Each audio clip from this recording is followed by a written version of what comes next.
Alhamdulillahirabbil alamin huwallazi khalaqal mauta wal hayata liyabluwakum ayyukum ahsanu amala. Asyhadu an la ilaha illallah wahdahu la syarikalah wa asyhadu anna Muhammadan abduhu wa rasuluh la nabiyya ba'dah. Qala Allah ta'ala fi kitabil karim, a'udzu billahi minasyaitonir rajim. Hal yastawil ladzina ya'lamuna wal ladzina la ya'lamun. Innama yatadzakkaru ulul albab.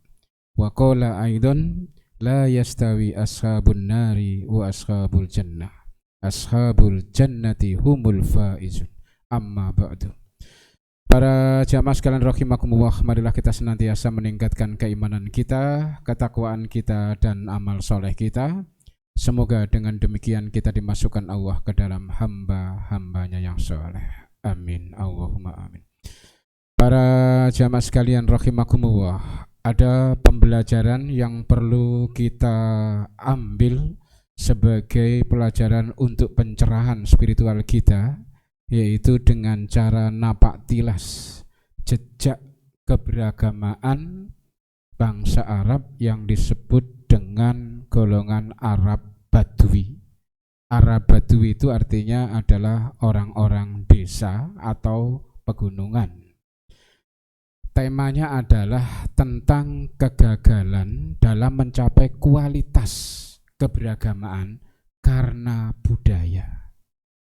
Para jamaah sekalian, budaya itu maknanya adalah pola pikir manusia yang bisa menghasilkan tradisi, kebiasaan, juga nilai-nilai, bahkan bisa iptek, ilmu pengetahuan, teknologi, seni, dan lain sebagainya. Itulah budaya.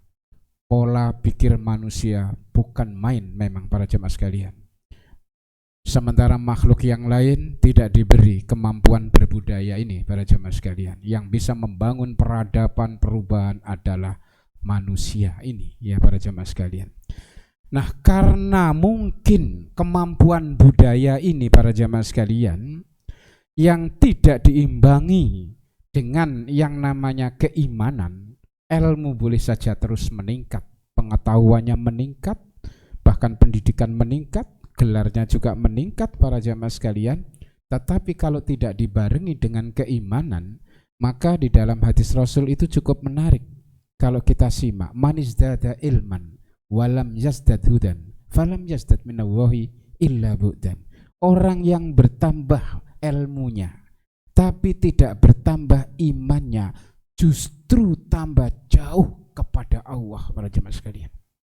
Nah, mari kita lihat apa yang terjadi pada golongan atau kelompok atau suku lah ya, Arab Badui, Arab pegunungan ini yang gagal mencapai kualitas keberagaman yang diabadikan oleh Allah di dalam surat Al-Hujurat ayat 14 sampai 18. Yang pertama penyebabnya yaitu karena orang Arab Badui ini berani membuat ukuran sendiri untuk mengukur kualitas keberagamaannya atau keislamannya para jamaah sekalian. Meskipun masyarakat ini sudah masuk Islam, ya, tetapi punya masalah, yaitu masalah keimanan. Oleh sebab itu dalam mengukur kualitas keberagamaannya itu ditentukan sendiri pada jamaah sekalian. Maka dalam kisah di surat Al-Hujurat itu, orang-orang Arab Badui ini rombongan datang kepada Rasulullah. Kemudian mengucapkan yaitu statementnya tentang apa? Keislamannya. Qalatil a'rabu amanna. Mereka mengatakan di hadapan Rasulullah, ya Rasul, kami ini semuanya telah beriman. Langsung turun ayat kepada Rasulullah untuk menjawab statement ini para jemaah sekalian. Karena yang tahu keimanan seseorang itu adalah Allah. Rasul tidak tahu. Maka diberitahu oleh Rasul. Katakan Rasul kepada mereka, kullam tu'minu walakin kulu aslamna. Katakan kepada mereka bahwa mereka itu belum beriman, tapi baru tunduk hatinya. Menggunakan kata aslamna. Jangan mengatakan amanna, kami telah beriman, tapi katakan aslamna, hatinya baru tunduk. Orang Jawa itu mengatakan baru legowo, bisa nerima tentang Islam. Walamma yadkhulul imanu fi qulubikum. Karena iman itu belum masuk ke dalam hati para jamaah sekalian. Oleh sebab itu yang menjadi ciri kedua akibat kegagalan ini adalah karena orang Arab Badui tidak terbiasa untuk mendengar hati nuraninya. Iman belum masuk ke dalam hati. Tiba-tiba mengatakan di hadapan Rasul, mereka inginnya bangga di hadapan Rasul, tapi justru merasa malu ketika apa yang ada di dalam hati mereka diungkap oleh Allah dengan kata-kata iman belum masuk ke dalam hati kalian. Nah, ini para jemaah sekalian. Kemudian berikutnya para jemaah sekalian, orang Arab Badui ini merasa pintar, ya, merasa pandai, yakin bisa membuat ukuran keberagamannya ini sendiri, makanya berani menghadap Rasul mengatakan kami telah beriman. Maka turunlah ayat, ya, yang mempertanyakan tentang mereka. Katakan ya Rasul kepada mereka, atu'allimuna wa bidinikum wa wa ya'lamu ma fis samawati wa ma fil ard wa huwa bikulli syai'in alim. Katakan kepada mereka, hai Rasul, apakah kalian ingin mengajari Allah tentang cara beragama yang benar, padahal Allah itu mengetahui apa yang tersembunyi di langit dan di bumi. Para jamaah sekalian, berani betul orang Arab Badui ini, iman belum masuk dalam hati, sudah berani mengukur kualitasnya, dan kualitasnya yang ditunjukkan kepada Rasul itu the best loh para jamaah sekalian, terbaik, beriman, bukan sekedar muslim yang baru tunduk, tidak mau. Ini maka Allah ingatkan, apakah kalian mengukur sendiri itu karena merasa lebih pintar, lebih tahu daripada Allah? Maka turunlah ayat ini. Apakah kalian ingin mengajari Allah bagaimana cara beragama yang benar? Para jamaah sekalian, apakah cukup itu? Tidak para jamaah sekalian. Sesungguhnya orang-orang Arab Badui itu datang kepada Rasulullah dengan statementnya ini ada niatan lain. Niatan lain itu adalah ingin menghadiahi Rasul, ya, agar Rasul itu gembira hatinya. Hadiah itu berupa apa? Keislamannya, pernyataan kualitas keislamannya yang sudah dinaikkan menjadi amanah golongan orang-orang yang mukmin. Ini diharapkan informasi disampaikan, Rasul menjadi gembira, mereka pun juga senang. Tapi apa yang terjadi? Turun ayat lagi kepada Rasulullah. Katakan kepada mereka, kul, ya, katakan kepada mereka, hai Rasul, ya, bahwa mereka itu ingin memberikan kegembiraan, hadiah dengan keislamannya, yamununa alaikan an aslamu. Mereka ingin menggembirakan dengan hadiah pernyataan keislaman kepadamu. Katakan, ya, kalian tidak memberi apa-apa kepadaku.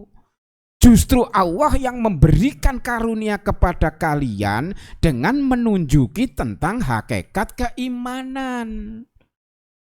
Ayat yang turun diantaranya adalah Allah menjelaskan kalau mereka itu adalah orang yang betul-betul beriman harus memenuhi syarat. Maka Allah mengatakan, innamal mu'minuna alladzina amanu billahi wa rasulihi summa lam yartabu wa jahadu bi amwalihim wa anfusihim fi sabilillah ulaika humus shadiqun.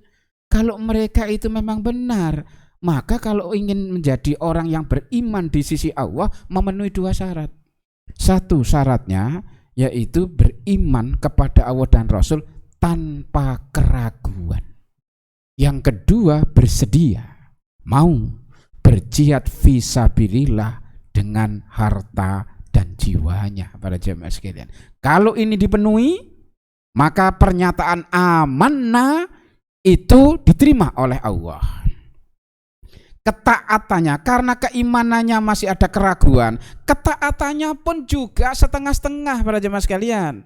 Maka Allah ingatkan, wa in tuti'u wa rasulahu la yalidkum min a'malikum syai'a.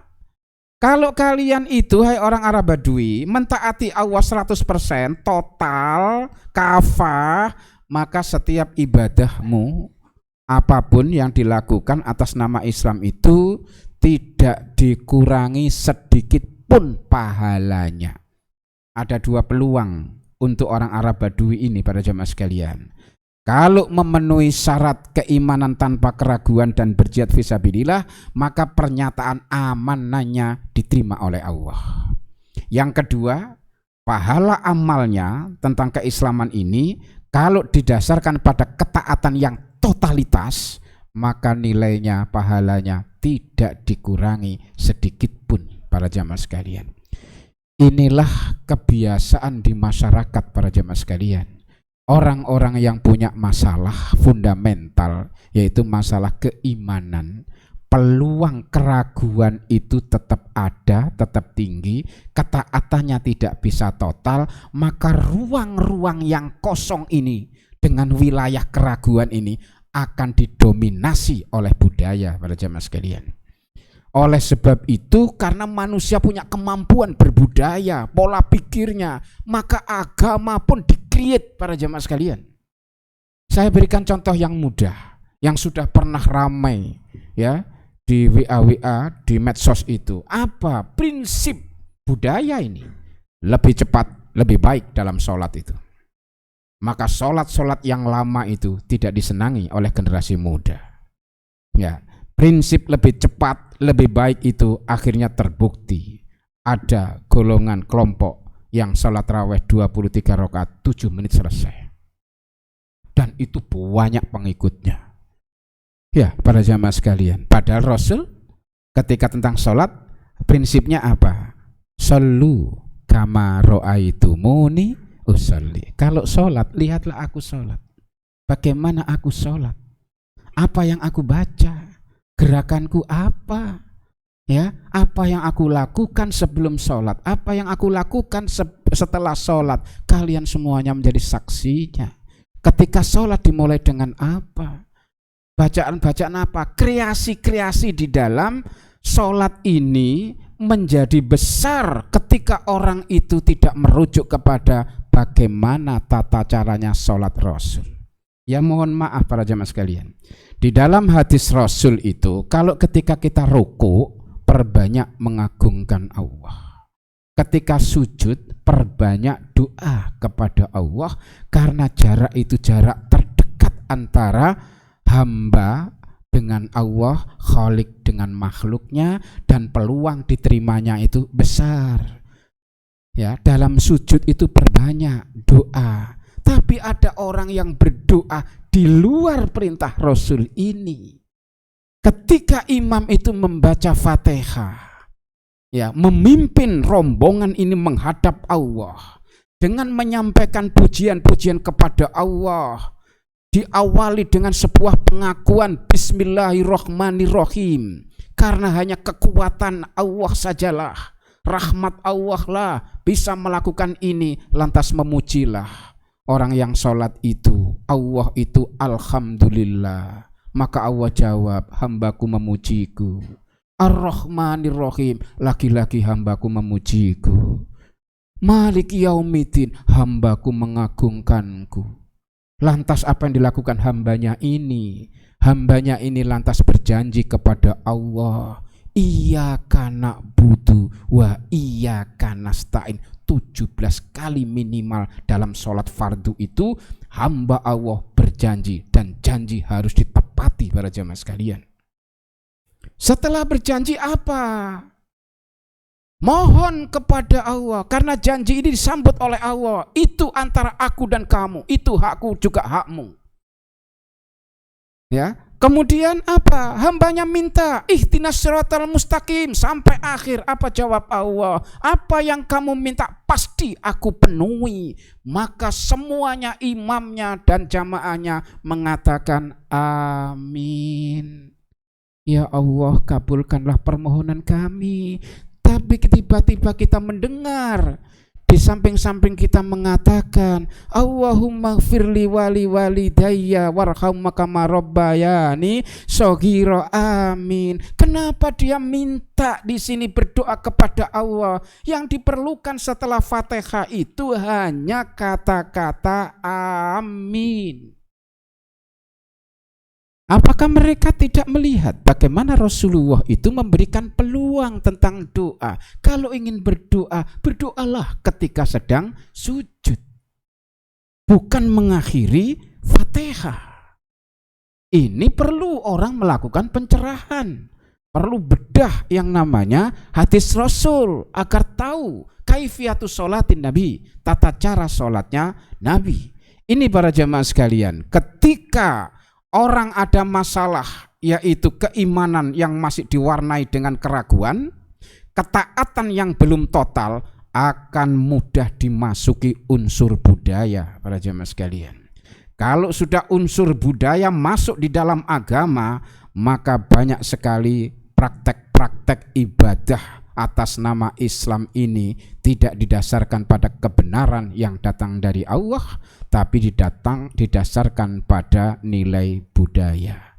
Inilah yang mungkin isyarat Rasulullah penting. 60 tahun orang sholat itu tidak satu pun diterima oleh Allah. Banyak orang setiap tahun puasa Ramadan, tapi hanya dapat lapar dan haus. Banyak orang menunaikan ibadah haji, tapi ibadah hajinya ditolak oleh Allah. Masya Allah, para jemaah sekalian, ini artinya apa? Kita memang harus merujuk kepada petunjuk Allah dan Rasulnya. Jadi kalau Rasul itu sudah mengingatkan man amila amalan laisa alai amruna fahuwa raddun, dalam hadis Bukhari ini, orang yang melakukan amalan ibadah atas nama agama, atas nama Islam yang tidak didasarkan kepada petunjuk yang aku sampaikan dari Allah ini, semuanya ditolak oleh Allah. Ini harus menjadi perhatian kita menjelang yang namanya Ramadan ini agar kita dapat melakukan pencerahan. Kemudian Allah sudah memberikan kriteria, kategori, termasuk standar siapakah yang terbaik agamanya pada jemaah sekalian. Itu di surat An-Nisa ayat 125.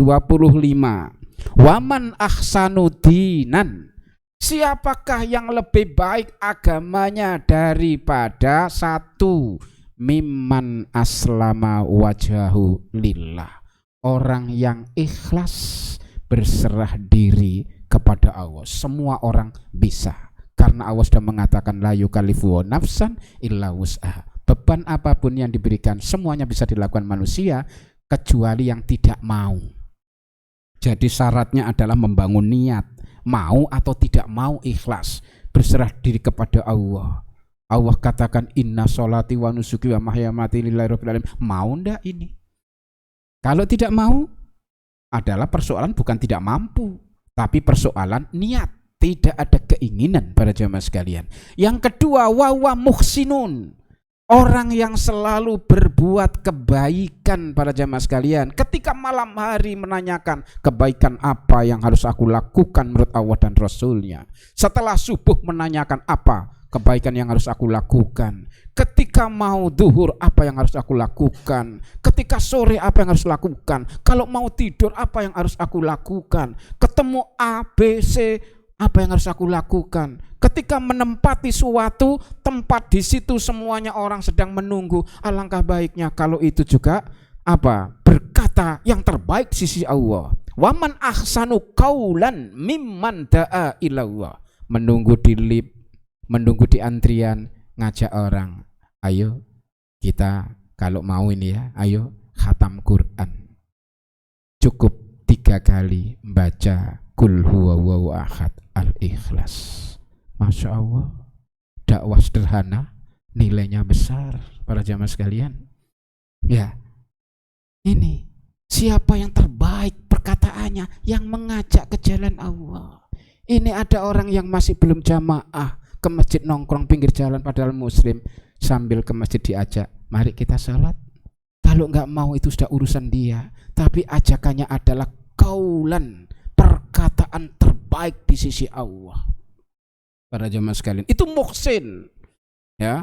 ada muhsin itu infak, sedekah, silaturahim, ya, amar ma'ruf nahi mungkar dan lain sebagainya. Sangat banyak sekali para jemaah sekalian penjelasan Allah dalam Al-Qur'an.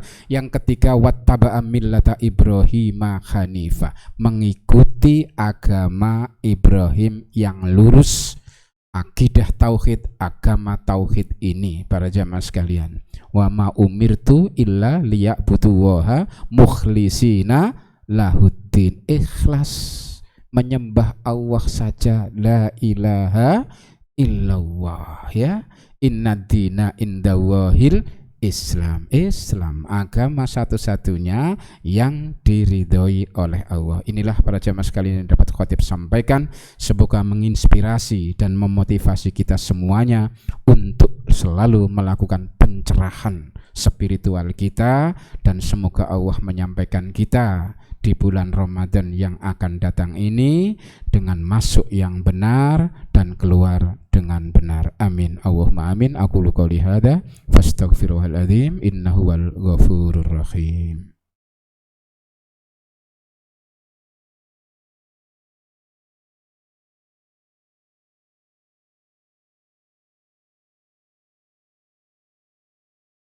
Alhamdulillahi ala nikmatil iman wal islam. Asyhadu an la ilaha illallah wahdahu la syarikalah wa asyhadu anna Muhammadan abduhu wa rasuluh la nabiyya ba'dah. Para jamaah sekalian, marilah sejenak kita tundukkan hati kita, memohon kepada Allah semoga munajat kita di siang hari ini diterima di sisinya. Amin. Allahumma amin.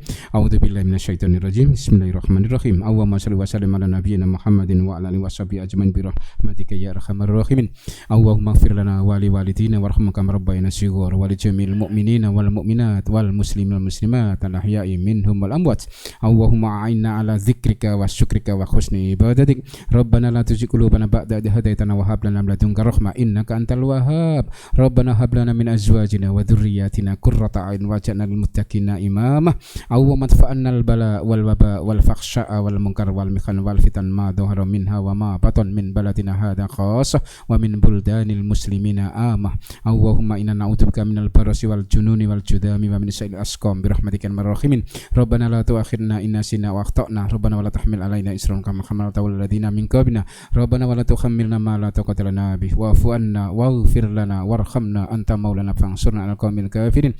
Rabbana dzalamna anfusana wa illam taghfir lana wa tarhamna lanakunanna minal khasirin. Rabbana atina fid dunya hasanah wa fil akhirati hasanah wa qina adzabannar. Walhamdulillahi rabbil alamin.